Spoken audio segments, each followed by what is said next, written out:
2024 पर मेरे नाम के सम्मुख यथा सूचीबद्ध वक्फ संशोधन विधेयक 2024 संबंधी संयुक्त समिति के प्रतिवेदन के हिंदी तथा अंग्रेजी संस्करण सभा पटल पर रखता हूँ।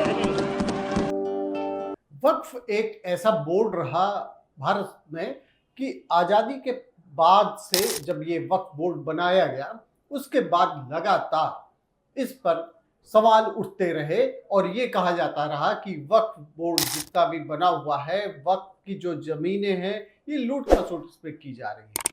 लेकिन चूंकि राजनीतिक संरक्षण इसको मिलता रहा और वक्फ फलता फूलता रहा। अब जब वर्तमान सरकार की इस पे नजर पड़ी तो उन्होंने इस पे अमेंडमेंट करने को सोचा और वक्फ अमेंडमेंट बिल 2024 इस पर जो है ज्वाइंट पार्लियामेंट कमेटी यानी कि जेपीसी गठित कर दी गई, क्योंकि इसको लेकर काफी बवाल हो रहा था। सरकार पर ये आरोप लगाए जा रहे थे कि वक्फ का जो अमेंडमेंट किया जा रहा है ये कहीं ना कहीं वक्फ को कमजोर करने का एक प्रयास है। तो चलिए सबसे पहले हम यही बात कर लेते हैं कि ज्वाइंट पार्लियामेंट कमेटी होता क्या है। What is joint parliament committee? Joint parliament committee किसी भी मामले पे जब कोई बिल आता है तो उसमें ज्वाइंट पार्लियामेंट कमेटी गठित कर दी जाती है, जिसमें सरकार के भी लोग होते हैं और विपक्ष के भी लोग होते हैं और उनका एक चेयरमैन होता है। सदस्यों की संख्या कोई निर्धारित नहीं होती है, सदस्यों की संख्या जरूरत के अनुसार बनाई जा सकती है। जितने भी मेंबर्स उसमें इंक्लूड किए जाने हैं वो किए जा सकते हैं। और यही हुआ वक्फ अमेंडमेंट बिल जो 2024 है, इसके लिए ज्वाइंट पार्लियामेंट कमेटी गठित की गई और इसका चेयरमैन बनाया गया जगदम्बिका पाल को, और इसके साथ में ही 30 और मेंबर्स इनके ऐड किए गए। मेंबर्स की बात कर लें तो मेंबर्स में ए राजा, अभिजीत गंगोपाध्याय, इमरान मसूद, मोहम्मद जावेद, लगभग 30 लोगों की संख्या पूरे उसमें जेपीसी में गठित की गई है।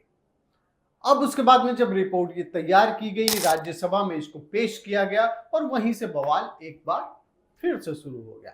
इस पर खड़गे जो कांग्रेस के नेता हैं मल्लिकार्जुन खड़गे, उन्होंने इसको फर्जी बता दिया। इसी तरीके से जो विचार हैं वो लगभग जितने भी विपक्ष के लोग थे, समाजवादी पार्टी, AIMIM, इसमें जो सबसे बड़ा जो आरोप लगाया गया, जो मेंबर्स थे उनका जो डिसेंट नोट था यानी कि असहमति, किसी बिंदु पे असहमति जो उन्होंने जताई, उसका जो नोट थे वो हटा दिए गए, ऐसा विपक्ष आरोप लगा रहा है। हालांकि इसमें केंद्रीय संसदीय मंत्री किरण रिजिजू ने साफ कर दिया कि कोई भी डिसेंट नोट्स नहीं हटाए गए हैं, लेकिन उसके बावजूद राजनीति जारी है। संसद में जमकर बवाल हो गया।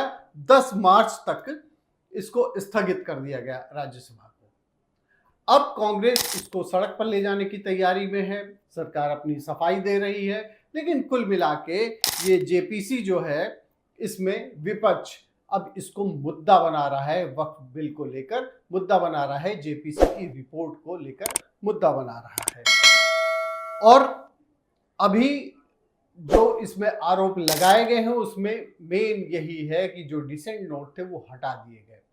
देखिए सबसे बड़ी चीज ये है, चूंकि राज्यसभा में ये पेश हो चुका है, जितने भी मेंबर्स हैं वो उसको देख सकते हैं, समझ सकते हैं, लेकिन चूंकि राजनीति एक ऐसी चीज होती है कि उसमें कहा कुछ जाता है, किया कुछ जाता है, और जो उस पार्टी के समर्थक होते हैं उनको क्या पसंद है ऐसी ही भाषा बोली जाती है और ऐसे ही बिंदु उठाए जाते हैं।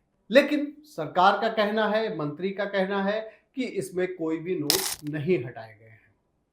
अब देखने वाली बात ये होगी कि इस पे अभी चर्चा होगी, फिर लोकसभा में ये जाएगा, उसके बाद में जो रिपोर्ट है ज्वाइंट पार्लियामेंट कमेटी की उस पर क्या होता है, ये तो अभी जब फाइनल ये बिल पास हो जाएगा, कानून बन जाएगा, तभी पता चलेगा।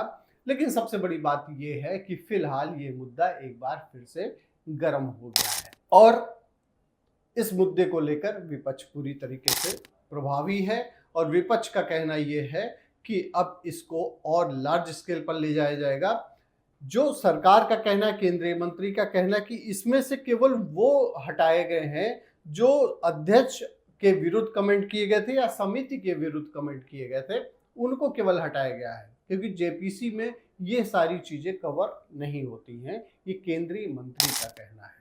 चलिए फिर जब डिबेट होगी, इसमें सदन में जब डिबेट होगी, तब ये पता चलेगा कि कौन क्या बोल रहा है और आउटकम क्या आता है। इसी तरीके से चूंकि ये मामला बहुत ही इस समय गर्म है, आने वाले समय में भी गर्म रहेगा, इसीलिए इस पर एक्सप्लेनर लेकर आपकी खबर राजनीति प्लेटफॉर्म जो है इस एक्सप्लेनर लेकर आया है। इसी तरीके से एक्सप्लेनर देखने के लिए देखते रहिए आपकी खबर राजनीति।